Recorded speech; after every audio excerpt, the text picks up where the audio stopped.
Welcome to Luca and Miguel. Enjoy the video.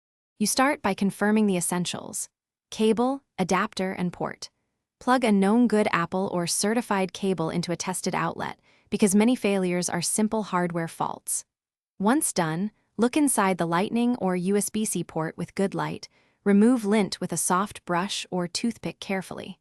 Make sure to try a different adapter and cable combo to isolate whether the phone, cable, or charger is the cause, and note whether the device shows any charging icon or responds at all. If hardware checks out, you move into software. Restart or force restart the iPhone to clear power management glitches.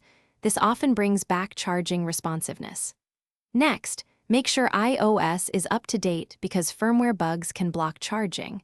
If the phone won't boot, use recovery mode on a computer to reinstall iOS without losing data when possible. Also inspect battery health and background activity in settings to see if a degraded battery or runaway app is preventing normal charging behavior.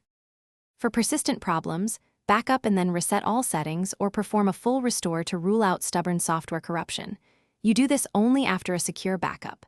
If the issue survives restores, the battery or charging IC may be failing, so arrange a battery replacement or official service. Once done, make sure to test charging with a portable power bank and the original cable to isolate house wiring or adapter issues. If that test fails, contact Apple or an authorized repair provider for hardware diagnostics. Thanks for watching and please subscribe. It's the best investment you'll ever make.